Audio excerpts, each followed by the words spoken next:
your whole ways and means that you've built around music, you see trends. You work for YouTube. Just tell us what's just occurred. Coachella, however you consumed this particular music festival, it was something new. Thank you for having me, Caroline. It's a pleasure to be here. Coachella, my goodness, it is an amazing festival dreamt up by Paul Tillett and the Golden Voice team. They are incredible promoters, but they're also storytellers.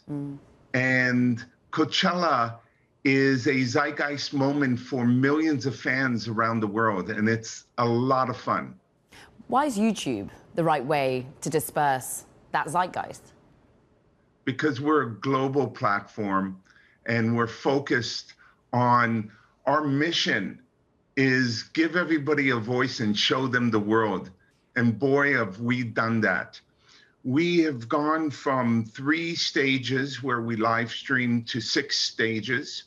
We've introduced shorts as a really fun way for the kids to suggest their favorite artists to do some of their songs that they want, and so they're influencing the sets.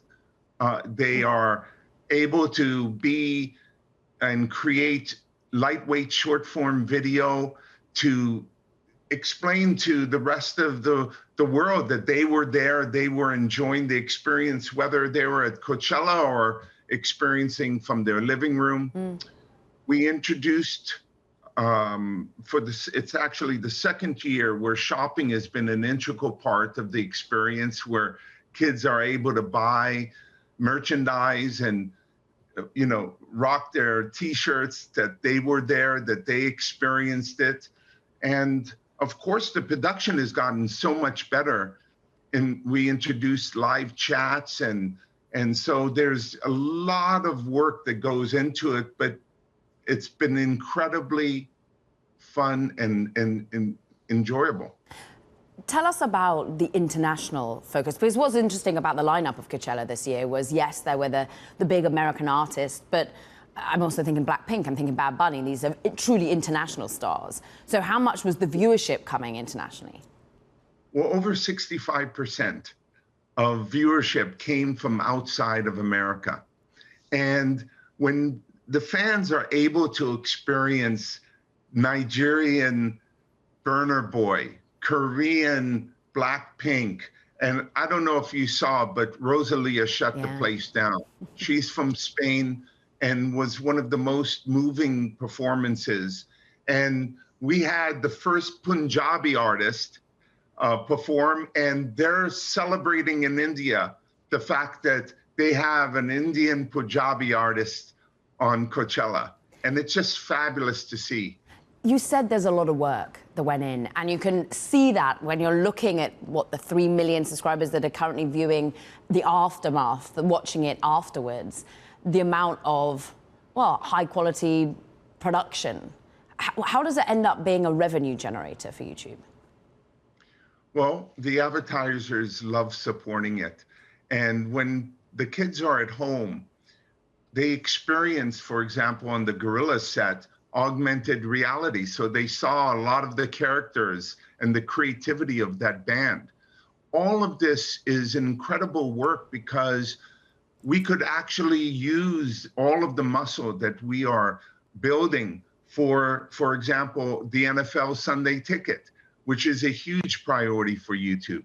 So bringing the experience, an excellent experience to fans around the world is something that we're dedicated to and put a lot of resources in.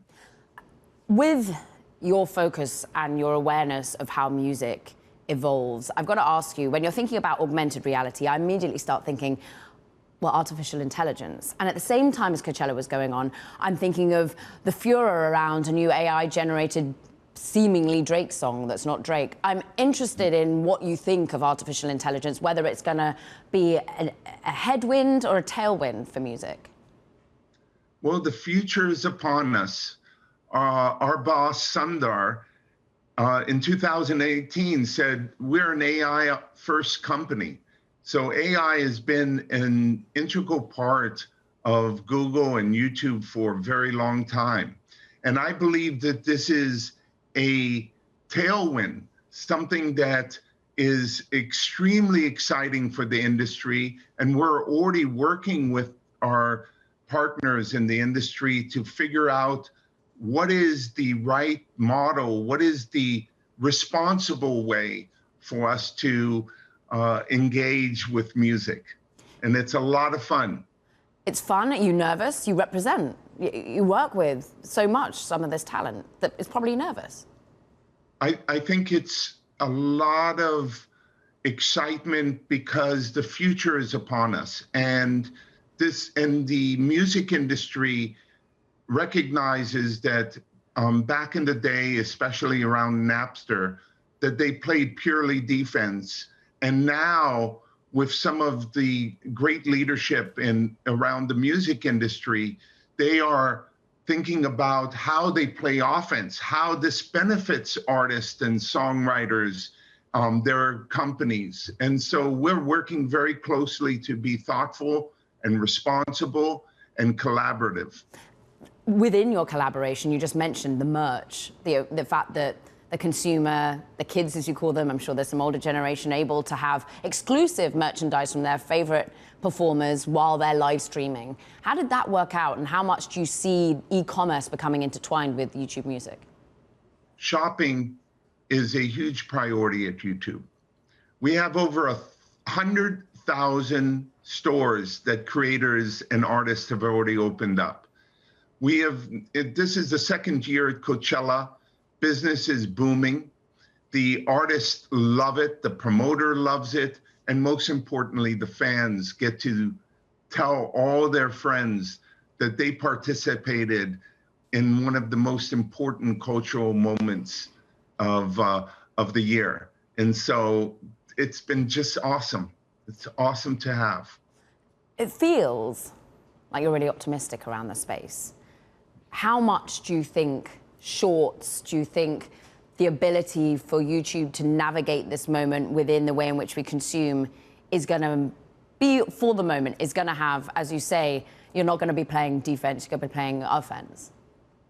So we're only playing offense, and the offense is multi-format, where the kids could participate in lightweight short form creation if they want to.